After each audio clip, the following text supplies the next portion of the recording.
Magandang araw mga kamarites. Ayan nga, itong nga ang dahilan kung bakit hindi na nakapasok ang marites nyo sa tindahan. Dahil kumuha nga ako ng package, meron nga nagpadala sa aking package. Wow, salamat! Charot lang. Galing nga pala itong package sa Manila. Yung iba, in-order sa akin at yung iba naman is sa akin talaga. Ayan, meron nga akong TikTok shop kaya umu-order na nga ako ng maramihan para hindi naman sayang sa bayad sa bus sa pagpapadala. Kaya isang sako nga yung mga order at kung ano-ano yung order yan. Ayan nga, in-orderan ko nga din yung anak ko ng helicopter kasi gusto nga niya yan. Dalawa nga sila ng makulit na bata dyan. At yung isa nga nagpa-order din yan. At yung iba naman, mga damit. Kung gusto nyong bisitahin ng TikTok shop ko, ang pangalan nga pala, Christine Ian. Kaya kung gusto nyong umorder, pwede kayong tumingin doon kung meron kayong magustuhan. At dahil nga medyo marami itong aking mga tinatanggalan ng mga bubble wrap.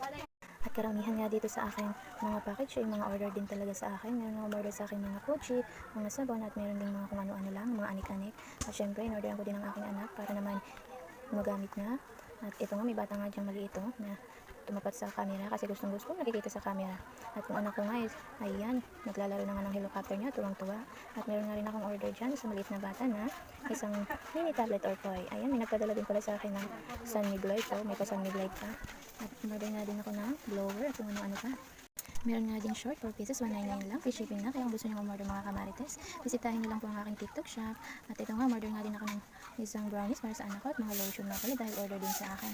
At ayun, ikakating nga muna dito ang aking video. Salamat nga pala sa panonood mga kamarites. Subaybayan nyo lang po ang aking mga video at huwag nyo lang din pong kalimutang i-like, i-share at mag-comment na rin po kayo kung saan po kayong lugar para maresbakan natin kung hindi pa kayo nakapalo sa akin. Ayun, hanggang doon lang. Bye-bye!